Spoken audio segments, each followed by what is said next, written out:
ఉపవాసం ఉన్నారు కదా, మరి మీకు ప్రతిఫలం వచ్చిందా, జవాబు వచ్చిందా అని అడిగాడు. ఇంకా రాలేదండి అన్నాడు. అంటే ఇంకా రాలేదంటే ఇప్పుడు ఏం చేయాలి అర్థం? ఇంకా రాలేదంటే అర్థం ఏంటి? వస్తుందండి, ఇంకా రాలేదండి. అప్పుడు ఈయనేమన్నాలే, పోలేమో ప్రార్థన ఉడికిన బాబు ఏదో ఎవరికన్నా నీ ఉపవాసం వేస్ట్, నీ 40 రోజులు ప్రార్థన వేస్ట్ అంటే నీకు 40 రోజులు ప్రార్థన చేయడం ఇష్టం లేదన్నమాట. 40 రోజులు ప్రార్థన చేయడం ఇష్టం లేదు. అది నీ ఉపవాసం వేస్తుంది, 40 రోజులు ప్రార్థన ఇష్టం అంటే పోలే దేవుడే చూసుకుంటాడని ప్రార్థన చేసుకుంటున్నాను. మొత్తానికి దేవుడు కృప ఇవి అనుకున్న కార్యం జరిగిందండి. గట్టిగా కుదిరింది. అప్పుడు ఫోటో పెట్టుకుని అందంగా ఇల్లు కట్టేటప్పుడు 40 రోజులు 42 రోజులు ఉన్నాము, మంచి ఇల్లు కట్టడానికి దేవుడు సహాయం చేశాడు. ఇప్పుడు 45 రోజులు ఉన్నాను ఉపవాసం నా కుమారుడి పెళ్లి కోసం. దేవుడు అద్భుతంగా వివాహం జరిగిస్తున్నాడు అని చెప్పి సాక్షి ఇచ్చింది. దేవుడికి మైంటాడు. మాస్టర్ గారు ఏమనాలే, మాస్టర్ గారు అంటే దేవుడు గొప్పడు, ఉపవాసం కార్యం చేస్తాను. ఆవిడంటే పాస్టర్ గారు సాతానికి గాయాలని బాధపడ్డాడు, కానీ పాస్టర్ గారిని బాధ పెట్టకూడదు కదా, ఆయన దైవజనుడు ఏమనుకోండి నేను మాట్లాడలేదు, మనం ఇంకేం మాట్లాడుకోవాలి. నా ప్రియమైన దేవుడు బిడ్డలారా, కొన్నిసార్లు సావుకుని వాడుకోవచ్చు, దేవుని ప్రత్యేకంగా మాట్లాడాలంటే ఒక్కసారి నీళ్ళు వాడుకోవచ్చు. నేను అనుకుంటాను మాట్లాడినప్పుడు ప్రభువా నన్ను సాతాను వాడుకోవచ్చు, వాడుకోవాలి చేతులు చూసాను. కొన్నిసార్లు వాడుకుంటాడు, వాడు కూడా ఉన్నానా మనమే వాడుకుంటాడా అదొక పట్టగానే మనం దేవుడి చేతే వాడుకుంటాం. ఆమె ఆమె ప్రియమైన దేవుని బిడ్డలారా, అనేక మంది ఏమైపోతున్నారు చెప్పండి? విశ్వాస భ్రష్టులు అయిపోతున్నారంటే జాగ్రత్త జాగ్రత్త. వాక్యం బాగా నేర్చుకో. వాక్యం రాకపోతే దేవుని అడుగు. నాస్తికుడు ఎలా పుట్టుకొచ్చాడో తెలుసా? నాస్తికుడు పాస్టర్ గారు అబ్బాయి సండే స్కూల్ టీచర్ డౌట్ చెప్పలేదు. పాస్టర్ గారు కూడా బిజీలో డౌట్ చెప్పలేదు. అంతే నాస్తికు వాళ్ళం కోతి నుంచి మనిషి పుట్టాడని పాస్టర్ గారు అబ్బాయే డార్విన్ ఉన్నాడు కదండి. మా టీచర్ గారికి బాగా తెలుసు కదండి. డార్విన్ చదువుకుంటాను డార్విన్ సిద్ధాంతం కదా బాగా గుర్తు వచ్చాడు. కోతి నుంచి మనిషి పుట్టిన డార్విన్ సిద్ధాంతం తెలుసు కదమ్మా. ఏది వాక్య సిద్ధాంతం కమ్యూనిస్ట్ సిద్ధాంతం. అది ఎవరో పాస్టర్ గారు అబ్బాయి, కానీ లాస్ట్కి ఏమయ్యాడు తెలుసా? అదే పాస్టర్ గారు అబ్బాయి దేవుడిని నమ్ముకుని రక్షణ పొందాడు. దేవుడిని నమ్ముకుని తన ఆస్తంతా బైబిల్ ప్రింట్ చేయడానికి ఇచ్చేసి చనిపోయాడు. మనకు బైబిల్ బాగా అర్థం కాకపోతే, బైబిల్ కరెక్ట్గా బోధించకపోతే మనం కూడా ఏ మార్గానికి వెళ్ళే అవకాశం ఉందమ్మా? తప్పుడు మార్గానికి వెళ్ళే అవకాశం ఉంది. లోకానికి దేవుడికి దూరం అయిపోయే అవకాశం ఉంది. ఈ రాకడ సమయంలో అనేక కల్పిత బోధలు, తప్పుడు బోధలు నువ్వు వినడం వల్ల దేవుడికి దూరం అయ్యే పరిస్థితి ఉంది. జాగ్రత్త. అనుక్షణం బైబిల్ చదువు. నాకు చదువుకోవడం రాదు పాస్టర్ గారిని చదివించాం. ఓ ముసల్లో బైబిల్ చదవమన్న మా నాన్నమ్మ. ఆ బైబిల్ నన్ను మార్చేసింది. ముసల్దాన్ని ఏడు చదవడానికి బైబిల్ చదివాను. నీ బైబిల్ చదివితే అంతకంతాను అనేది ఆ బైబిల్ నన్ను మార్చేసింది. చేతులకు క్షత్రియ స్తోత్రం. అద్భుతాన్ని బట్టి మారేవాడు. ఒకవేళ రేపు ఏదైనా కష్టం వచ్చే లోకంలో దొరికిపోవచ్చు, కానీ వాక్యాన్ని బట్టి మారేవాడు. ఏమి జరిగినా అతన్ని కదిలించదా.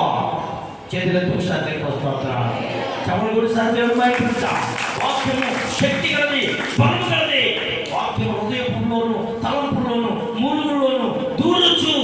అక్కడ ఉన్న కర్మసాన్ని కూడా బయటికి తీసుకొచ్చి సజీవుడిగా నిలబెడతాది, ఆత్మీయంగా బలంగా నిలబెడతాది. చాలా మందికి కార్యాలు బట్టి మారుకోవడం మళ్ళీ తర్వాత ఏదైనా సరే మారితే సరిగ్గా ప్యాటర్న్ రావడం జరుగుతుంది. వాక్యాన్ని బట్టి మారినడైతే ఎన్ని బాధలు ఉన్నా దేవుడి సన్నిధిలో నిలబడతాడు. దేవుడు మహిమ జీవిస్తాడు. చేతులతో సత్యంతో స్తోత్ర చెప్పలు కూడా సత్యం మహిమపడతా. హల్లెలూయా హల్లెలూయా హల్లెలూయా.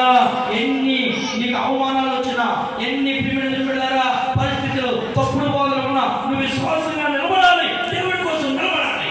అప్పుడు అద్భుతాలు నీ జీవితంలో జరుగుతాయి. దేవుడి మహిమ. అపహాసం అవుతున్నాయి, కుంగిపోవద్దు.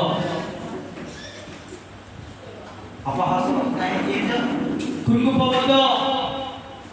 నేను మీ అందరికీ చెప్పాను కదా, శుక్రవారం చెప్పుంటాను. ఒక రైల్లో 40 సంవత్సరాల వయసు పిక్కెప్పుడు సువార్త చేస్తాడు. సువార్త అంటే ఏం చేయడు? యేసు మిమ్మల్ని రక్షిస్తాడు, యేసు స్వస్థపరుస్తాడు, యేసు మిమ్మల్ని నిశ్చయమానికి తీసుకెళ్తాడు, పాపాలు క్షమిస్తాడు. 4 మాటలు చెప్తాడంటే ఏం చెప్తాడు? ఇస్తారు గారు ఏం చెప్తాడు?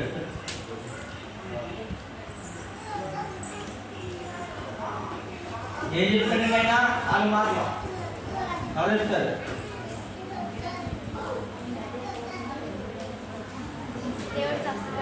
దేవుడు స్వస్థపరుస్తాడు, దేవుడు రక్షిస్తాడు, దేవుడు మీ పాపాలు క్షమిస్తాడు, మీకు పరలోకం ఇస్తాడు అని చెప్తాడంటే. ఆవిడికి కూర్చో అంతమంది ట్రైన్లో ఉంటే ఆవిడ మాట్లాడుతూ ఉంటే ఈయన ఆయన ఏం చేస్తున్నాడు? యేసు స్వస్థపరుస్తాడంటే నీ బుద్ధి లేదా అని ఆలోచిస్తున్నాను. కొంతమంది అన్నారట, అయ్యో పెద్దోడిని కూడా లక్ష కట్ట ఎంత పోగొట్టి కాలు కొన్నదాన్ని కొంతమంది అంటారు. బాగానే పుట్టుకుంది, ఇలాంటి జరిగి ఉండాలి. అది దూరం అయిపోతుంది. అది అయినా దేవుడు రాసుకుందంట, ఆత్మ ప్రకటించాడట. ఏసు స్వస్థపరిచాడు, ఏసు రక్షించాడని చెప్పుకుంటా పోతాడట. ఈ సీట్లో వచ్చేసి కబగబైంది, కావాలి కాలు తీసుకుని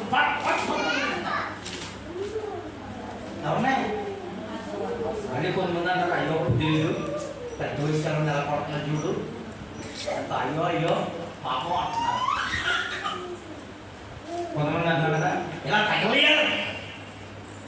2 గుంపులు ఎక్కడ? మన చర్చిలో 2 గుంపులే, ఊళ్ళో 2 గుంపులే. దేవుడికి మెరుగుతుంది కాక. హల్లెలూయా హల్లెలూయా.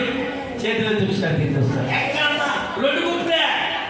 ఈ గుంపులు బాగా దేవుడికి చేతిలో చూసారు, దేవుడికి వస్తాం. చెప్పలు కూడా సార్ దేవుడు